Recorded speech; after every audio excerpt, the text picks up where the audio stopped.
I've been told everywhere that you love Picabia, and you made a conference about Picabia in New York. I did a talk, I was asked to do a talk on the work of Picabia at the Museum of Modern Art during his retrospective. Was that 2018? Yes, I think so. It was 2018. And one of the interesting things that I spoke about was Picabia's ambition to more or less not be easily defined in his project. So obviously you have his relationship to abstraction, his relationship to figuration and representation, and even thematically, you know, some of the work is quite sexualized. Some of the work is actually very much outside of any sort of sexual reading. Some of it is rigorous. I mean, there's a sense of a dandiness in him. And in himself, he was very elegant. He was, as I understand. Like you. And he loved car. He loves cars and the finer things, which I like and I respect. But I talked about him like he was Captain Kirk from the Star Trek Enterprise. That he zoomed into different spaces and explored spaces that had not been explored in the way that he explored them. And it was kind of an interesting and bizarre way to talk about his project, but at the same time, I think it was a rewarding opportunity for me to discuss him because I think he is such a important figure in our But he was very mischievous. That's how I understand it. He liked to make joke in a way, right? But I can see a parallel in the fact that there's no style about what you do. But the style isn't consistent. I think stylistically, if I were to choose language to define my interest in medium, it would be vulnerability. And I think that regardless of what it is I do, there's an attempt to be vulnerable. And that in some sense, vulnerability is the medium that I'm most interested in. And but you don't make joke like Picabia was. He was doing very ugly things on purpose, for example. Well, you know, at different stages in my project, humor has been more present than at other times.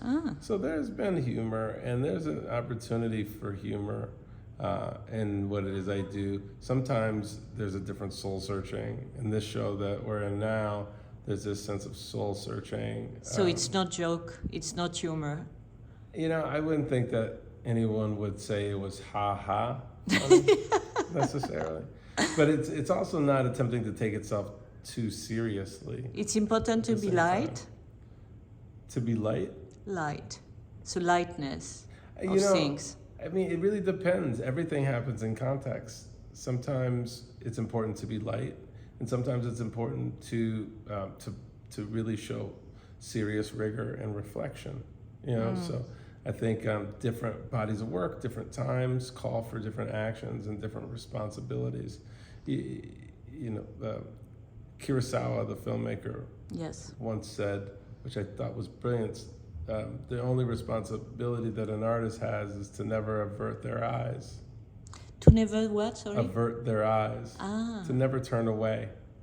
And if that is what the responsibility of the artist is, when you're keeping focus and you're continuing to look at the world that we live in, both exterior and your own interior life, you're going to have a kaleidoscopic sense of emotions and ideas that are born from that, meaning that sometimes if you're continuing to look, it's going to be very funny. Sometimes when you continue to look, it's going to be very sad. Sometimes when you continue to look, it's going to be very serious. And so if you never avert your eyes and your project continues over an extended period of time, you'll have a little bit of everything in it. And so in this exhibition? In this exhibition, I think you see a lot of self-reflection. I think that you see a lot of investigation. Starting from the title. Starting from the title, you know, the suggestion that everything has a soul, even inanimate objects, and the soulfulness of things, and thinking about how we begin the process of defining a soul are one's soul, and how one begins to think about their relationship to the soul. Is it interior? Is it in the body? Is it a passenger? Is it something that you keep with you? Can you leave it at home? Do you need it? Where is your soul? Where is your soul right now? I brought it with me. I think it's sitting on my shoulder. Is it a heavy burden? It's I think it's a burden for everyone to some degree, because it forces us to have to navigate a set of principles that it informs us to have. And so I think soul and soulfulness are essential to understanding oneself. And the soul never dies, it's like energy. So at that point, the question of what it is becomes really valuable and really interesting. Because when I say the word soul, it feels like everyone should understand what I'm talking about. But why the hell would they?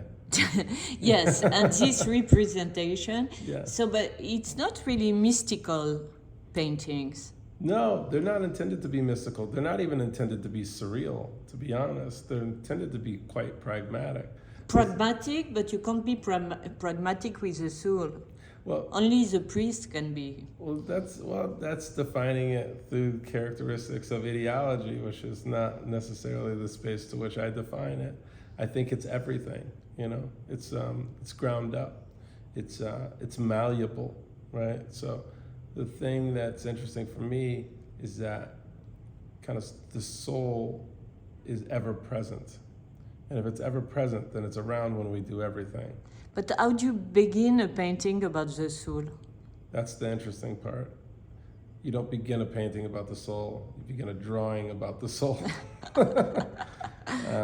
No, that's one of the things around the search that felt important to me in this process, was to ask myself that exact question. Like, how do we even begin, or how do I begin the process of kind of conjuring the soul or illustrating it? And the impossibility of that, the inevitable the paradox of wanting to represent something irrepresentable. Absolutely. And that's a like, I think a paradox is a perfect That's way. why the artist. Because it's impossible. Yeah. And the conceit that it takes to even begin the process is obnoxious. It's an artist gesture exclusively, because it's an unsolvable problem. And I think one of the things that artists are best at accomplishing are best at showing their willingness to do is to face down something that is impossible and yet make it the subject of their project. But I saw some kind of middle-aged soldiers, knights, between death and life, with armor. What do you think of that? Honestly, I love any interpretation of an artwork, because it shows that you're witnessing the artwork. Whenever, and I think sometimes there's some disappointment for people when they hear interpretations of their work, especially if they don't necessarily align with the intention. I'm very much interested in how people interpret pictures. I'm less invested in my intention, and very much interested in interpretation. And I say that because one of the ambitions that I have for an artwork is that it be witnessed, not looked at, but witnessed. What does it mean? Well, the difference is, if you look at something, or you're the viewer of something, there are no expectations for you to deliver on information from that thing. But if you're a witness, right, the word witness in particular is quite specific, in that when we think of someone as a witness, our expectation is that they can tell us what they saw later, right? That we can call them to be the witness, that we can say, what did you see? And that they are expected to tell us, to define what they saw for us. So I've always been more interested in hearing from witnesses than I have been from viewers. And witnesses have something to say, something that they saw. And so I never step on what it is people saw for the purpose of furthering the reward of my own intention. Yeah. And in your work, there's this idea of repetition. Repetition is very present. Always. I see repetition as part of the meditation of the project. And you meditate? I do. I do what I like to think of as moving meditations. Those moving meditations is a practice that I call painting. I wish that, and I hope to, at some point, evolve a meditation practice that has a different kind of ambition to it.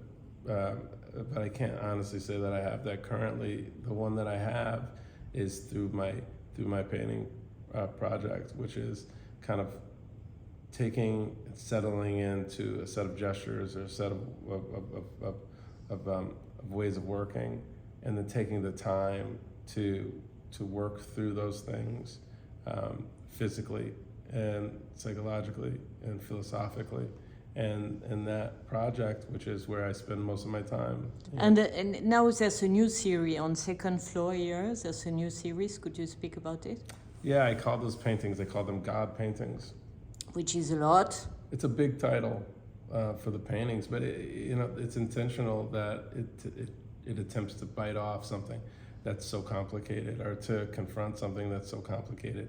And the idea of a higher power, or the idea of defining that higher power, or using specific language in the case of these works, that language being God, is part and parcel with the attempt that these works make at occupying space, not only physical space, but mental and psychological space for the viewer. But it's also speak about your personal story, no? It's very much about a personal story, in that I was, 10 years ago getting sober. And through that process, I was told by a number of people that I needed to find a higher power, and that, as a shorthand, we could call that higher power God, but that there was no defining characteristic to what that could be. And so I kind of searched a little bit for what that would be. And I was sitting on the beach one day with my son, who at the time was about 2 years old. And I closed my eyes, I felt the warmth on my face from the sun. And I looked through my eyelids, and I saw the red light that kind of peered through my eyelids from the sun kind of beating down on my face. And that red became something that I've often referred to as God. And so in that sense, for me, the idea of God is represented through this red, and I realize that that's only my own story and my own kind of way of defining something that's in some respects almost undefinable, but everyone needs to have a way to illustrate something in their lives, and a way to kind of guide themselves towards an understanding. And for me, these paintings are helpful in doing that. A space in between? It's liminal, like all things. Everything is, for me, spaces in between, our ideas in between. The film that I'm showing here, it's called Sanguine. Sanguine, of course, is a reference to a color, a certain kind of red, but it's also a reference to a certain optimism against the backdrop of complicated circumstances. In the film, you have my father, myself, and my son, and I, of course, am in the middle between them, in that I am the son to a father, and I am the father to a son. And so that sense of middleness, that sense of in-between, that sense of liminal or threshold space is it's a really complicated and beautiful space to occupy, and you don't get to have it in perpetuity because, of course, in life, you will lose people, and you have to celebrate and show gratitude towards the moments when those things are reality, but also recognize the complexity of those moments.